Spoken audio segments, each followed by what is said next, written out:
আজরাইল বলে মা মারিয়াম রে, 2টা মিনিট নয়, 2টা কথা নয়, আমি আজরাইল আর 1টা মিনিট সময় দিতে পারবো না রে। ও মা মারিয়াম, তোমার কলিজার টুকরার সঙ্গে আর কথা বলা সম্ভব নয়, কারণ আমি আজরাইল হুকুমের গোলাম, হুকুম হইছে তোমাকে নিয়ে যাওয়ার জন্য গো। আমি 2টা মিনিট দেরি করতে পারবো না। মারিয়াম আলাইহিস সালাম ডাকতে বলে আজরাইল,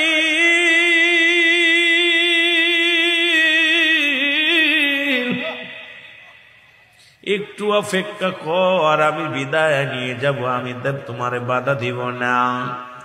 তবে আমার কলিজার টুকরা সন্তান, মা বিনে বড় কষ্ট হবে রে।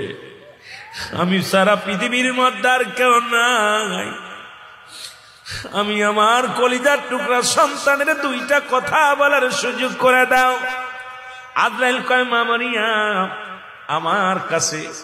আমার কাছে বলে লাভ নাই, কারণ আমি হুকুমের গোলাম, আমার আল্লাহর হুকুম এসে নিয়ে যাওয়ার জন্য 1টা মিনিট নয়, আমি এখনই নিয়ে যাব, তুমি প্রস্তুতি হও। মারিয়াম আলাইহিস সালাম আজরাইল, যেহেতু তুমি শুনবে না, আমি আর তোমারে বাধা দিব না, আমি প্রস্তুতি, তুমি আমারে নিয়ে যাও, আমি প্রস্তুতি, তুমি নিয়ে যাও, আমাকে চলে যেতে হবে, আমি জানি আমার দুনিয়ায় থাকার জায়গা নয়, আমি দেরি করব না, তুমি আমারে নিয়ে যাও, আমি প্রস্তুতি আছি। জোরে জোরে বলেন মারহাবা। আদম আলাইহিস সালাম জানটা বাইর করে নিয়ে গেল গো। ঈসা আলাইহিস সালাম ফলের ঝাঁকা নিয়ে মার কাছে আসলো। মা মারিয়াম দরজায় পড়ে আছে, ঘরের মধ্যে ঘুমায়।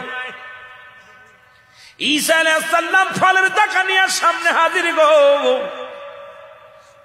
ডাক দেয় না, মা ঘুমাইছে, মা ঘুম ভেঙে গেলে মায়ের কষ্ট হবে।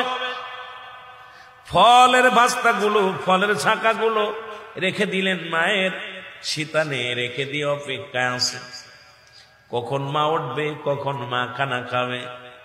আবার চিন্তা করে মা তো কোনোদিন, আমি যখন ঘরের মধ্যে আসি আমার মা পায়ের শব্দ শুনে জেগে যায়, আজকে মা কেমন ঘুমাইলো, মা তো ওঠে না, মা জননী আমার ঘুমায় আসে গো। একবার চিন্তা করে ডাক দেব, আবার চিন্তা করে মায়ের ঘুম ডিস্টার্ব হবে, না পরে ডাকি। ঘন্টা 2 চলে যায়, চিন্তা করে জনম দুঃখিনী মা তো এমন ঘুমায় না। মায়ের কাছে যাইয়া মায়ের হাত ধরে ডাকতে বলে, মা